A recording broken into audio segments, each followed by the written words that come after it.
مختلف موضوعات پر بیانات اور روزانہ کی بنیاد پر درس قرآن اور میرا لکھا ہوا نعتیہ کلام سننے کے لیے اس یوٹیوب چینل پیر جاوید القادری کو زیادہ سے زیادہ سبسکرائب کریں اور دوسرے احباب کے ساتھ شیئر کریں۔ شکریہ۔ کذبت قوم لوط المرسلین،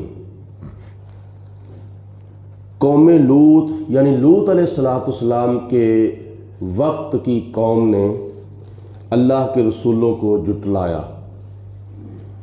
لوط علیہ السلام نے جب اپنی قوم کو دعوت دی، دعوت توحید اور دعوت حق، تو انہوں نے آگے حضرت لوط علیہ السلام کو کہا کہ تم جھوٹ بولتے ہو، جھٹلا دیا۔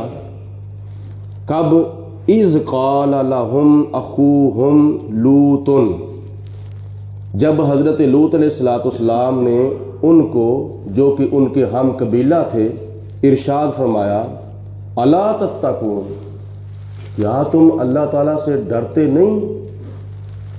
یہ جو تم عمل کر رہے ہو غیر فطری عمل، کیا تم اللہ تعالیٰ سے ڈرتے نہیں ہو؟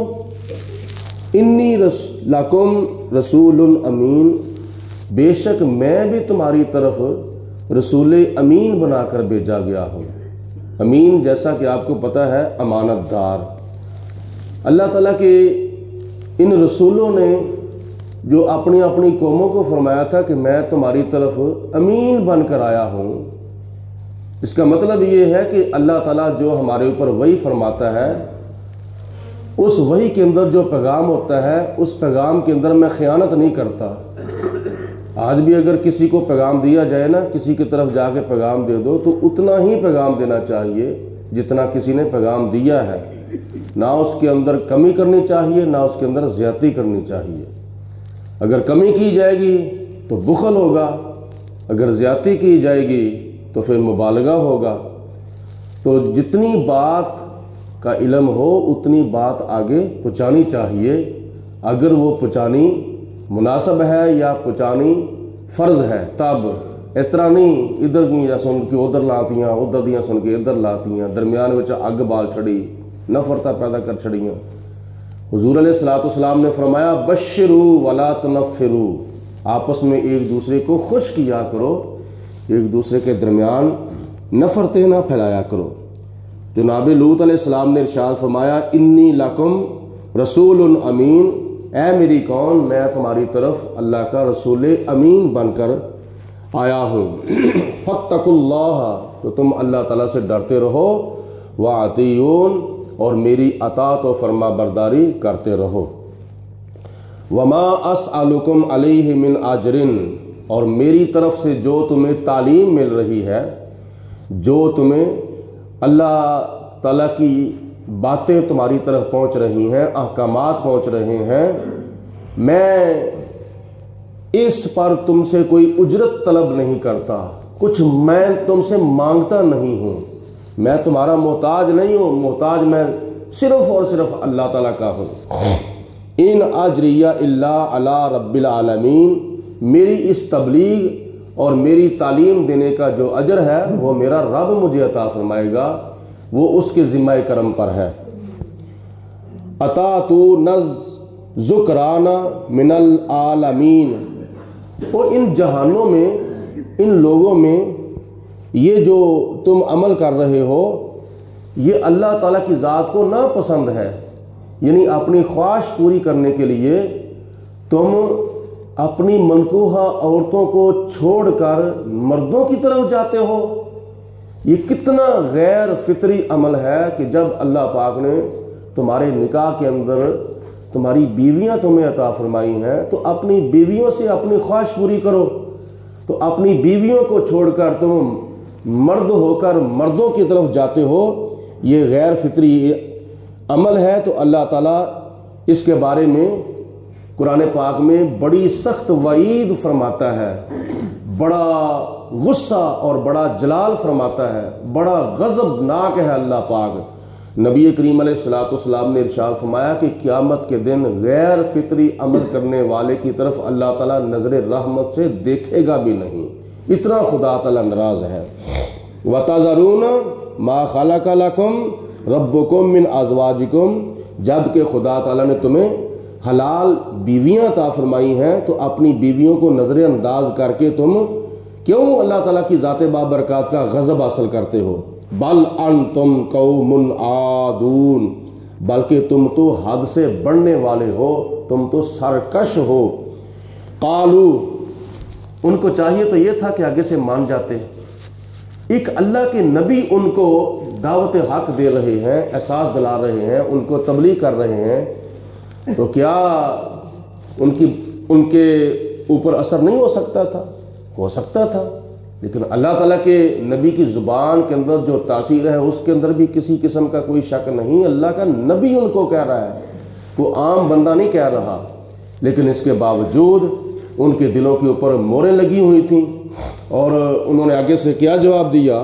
قالو، انہوں نے آگے سے کہا لَإِن لَّمْ تَنْتَهِ یا لوط، اے لوط علیہ السلام، جو آپ ہمیں تبلیغ کر رہے ہیں، جو آپ ہمیں تعلیم دے رہے ہیں، اگر تم اپنی تبلیغ سے باز نہ آئے، جو باتیں تم ہمیں کہہ رہے ہو ان باتوں سے اگر تم باز نہ آئے، لَتَكُونَنَّ مِنَ الْمُخْرَجِينَ، تو تم باہر نکلنے والوں میں سے ہو جاؤ گے، یعنی ہم تمہیں اپنے شہر سے شہر بدر کر دیں گے، ہم تمہیں یہاں سے نکال دیں گے اگر تم اپنی اس تبلیغ سے باز نہ آئے۔ تو جناب لوط علیہ السلام نے ارشاد فرمایا قال انی لعملکم من القالین، آپ نے فرمایا میں تو تمہارے اس عمل سے بہت ہی بیزار ہوں، بہت ہی نفرت کرتا ہوں، بہت ہی متنفر ہوں۔ نبی پاک علیہ السلام نے حدیث پاک میں ارشاد فرمایا ہے کہ تمہارے سامنے اگر کوئی غیر شرعی عمل ہو رہا ہو، اس وقت تمہارے پاس اگر ہاتھوں کی طاقت ہے تو تم ہاتھوں سے اس کو منع کرو، اگر تمہارے پاس ہاتھوں کی طاقت نہیں ہے تو تم زبان سے منع کرو، اگر تمہارے پاس زبان کی بھی طاقت نہیں ہے تو پھر تم اس کو اپنے دل کے اندر برا تصور کرو۔ اور یہ جو تیسرا کام ہے نا، یہ ایمان کا کمزور ترین حصہ ہے۔ تو جو لوگ برے کام کو برا تصور بھی نہیں کرتے، کہتے ہیں ٹھیک ہے موجہ کرن جو مرضی کرن، خیر میری کچھ نہیں ہوتا، تو پھر تو اس کے ایمان کی کیا کیفیت ہوگی؟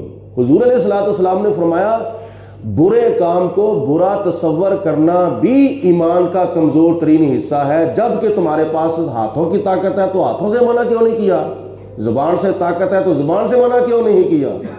تو اگر کوئی برا اس کو دل کے اندر بھی تصور نہیں کرتا، اگر دل کے اندر بھی اس کو برا تصور نہیں کرتا، نفرت نہیں کرتا، تو پھر اس کے کیا ایمان کا کیا حال ہوگا؟ یہ ہمارے کئی لوگوں کے ایمان کی حالت ہے۔ تو ایمان قوی ہوگا تو پھر بندے کو دنیا کے اندر دنیا کی زندگی گزارنے کا پتہ چل جائے گا، معلوم ہو جائے گا، اس کو مزہ آ جائے گا، اور آخرت کے اندر اس کے لیے کامیابی ہے۔ تو جناب لوط علیہ السلام نے پھر اللہ کی بارگاہ میں عرض کی، یا اللہ پاک میں تو ان سے بڑا بیزار ہوں، میں تو بہت ہی نفرت کرتا ہوں، میں نے اپنی زبان کی جتنی طاقت تھی میں نے ان کو برائی سے منع کرتے ہوئے اور نیکی کا حکم دیتے ہوئے استعمال کی ہے۔ اب رب نجی، یا اللہ مجھے نجات عطا فرما، وَأَهْلِي مِمَّا يَعْمَلُونَ، اور یا اللہ پاک میرے اہل کو بھی نجات عطا فرما اس سے جو یہ عمل کرتے ہیں۔ فَنَجَّيْنَاهُ، تو اللہ تعالیٰ نے خوشخبری عطا فرمائی، اللہ تعالیٰ نے فرمایا ہم نے حضرت لوط علیہ السلام کو نجات عطا فرمائی، وَأَهْلَهُ أَجْمَعِينَ، اور ان کے سارے اہل کو بھی یعنی ان کے ساتھیوں کو بھی اللہ فرماتا ہے کہ ہم نے نجات عطا فرمائی، جتنے بھی اس کے ساتھی تھے سب کو، إِلَّا عَجُوزًا فِي الْغَابِرِينَ، سوائے ایک بوڑھی کے جو کہ پیچھے رہ گئی تھی۔ وہ کون تھی؟ وہ حضرت لوط علیہ السلام کی بیوی تھی۔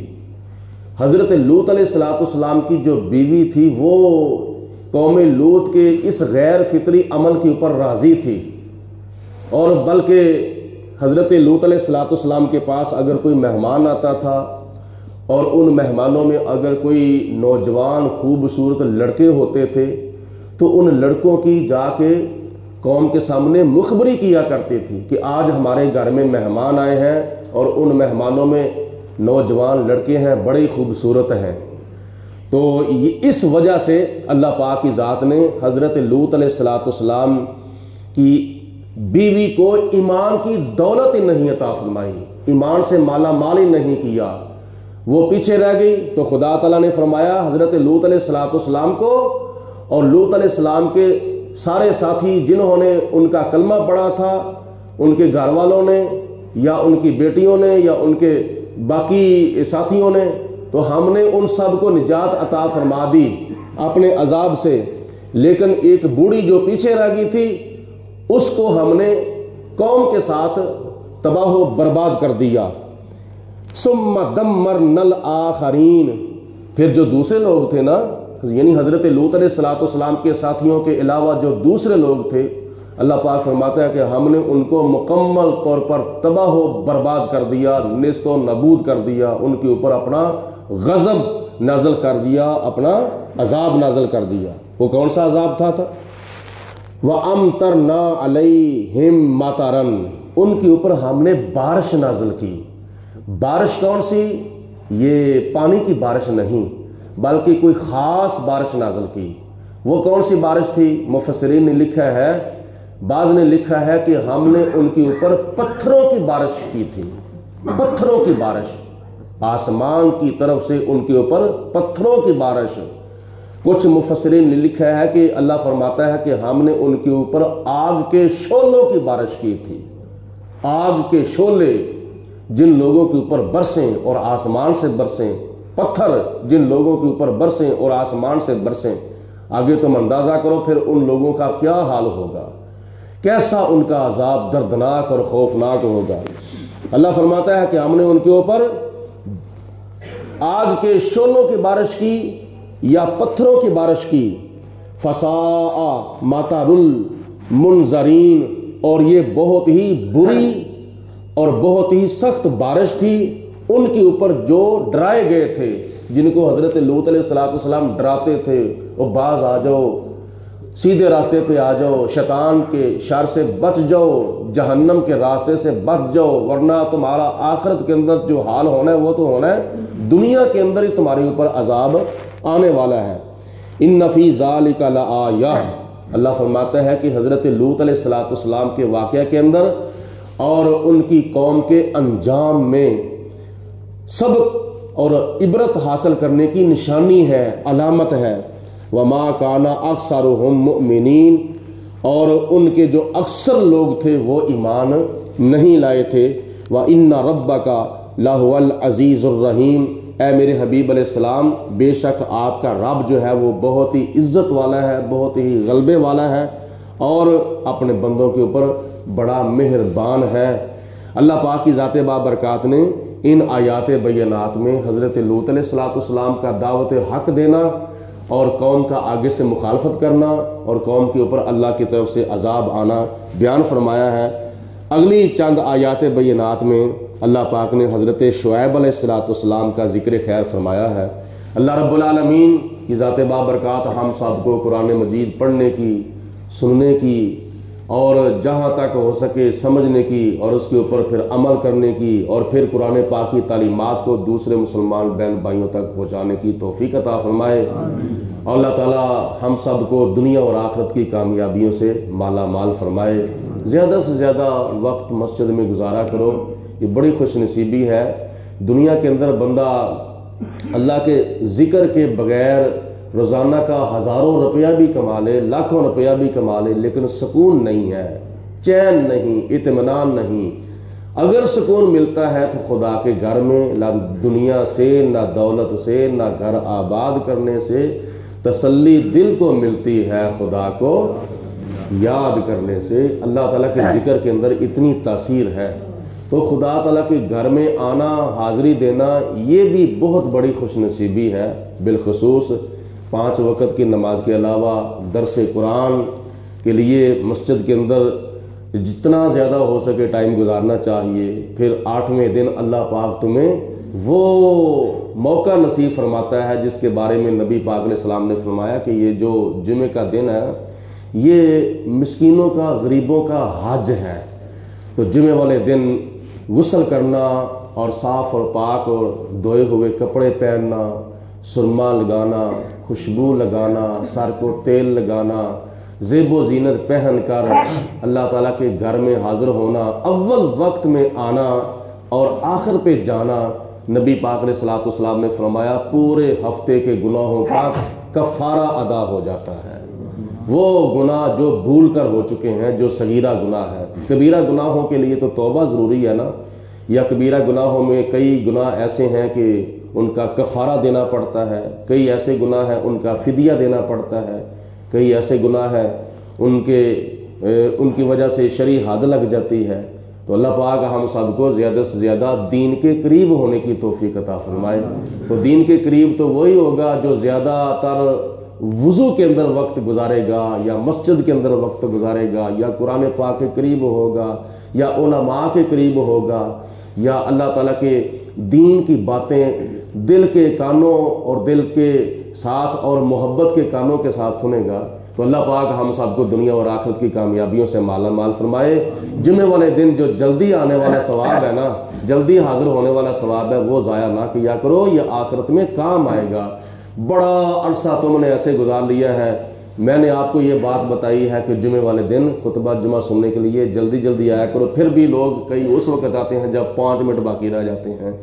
تو اس لیے جہاں تک ہو سکے دنیا کی مصروفیات آگے پیچھے کر کے یہ اونٹ کی قربانی کا ثواب ضائع نہ کیا کرو۔ اللہ پاک سب کو جزائے خیر عطا فرمائے، ایمان پر استقامت نصیب فرمائے۔ وآخر دعوانا ان الحمد للہ رب العالمین۔ الصلاۃ والسلام علیکم یا رسول اللہ وعلی آلہ وصحبہ الصلاۃ والسلام علیکم یا رحمۃ للعالمین وعلی آلہ وصحبہ خاتم النبیین۔ اللہم صلی علی سیدنا و مولانا محمد معدن الجود والکرم وآلہ واصحابہ وبارک وسلم۔ اللہم ربنا انزل علینا مائدۃ من السماء تکون لنا عیدا لأولنا وآخرنا وآیۃ منک وارزقنا وانت خیر الرازقین۔ الہی ہم تجھ سے دعا مانگتے ہیں، مریض گناہ ہے شفا مانگتے ہیں۔ الہی بحق محمد رسول دعا گناہ گاروں کی کرنا قبول۔ یا اللہ پاک ہم سب کو اپنے فضل و کرم سے مالا مال فرما۔ یا اللہ ہمارے گناہ معاف فرما۔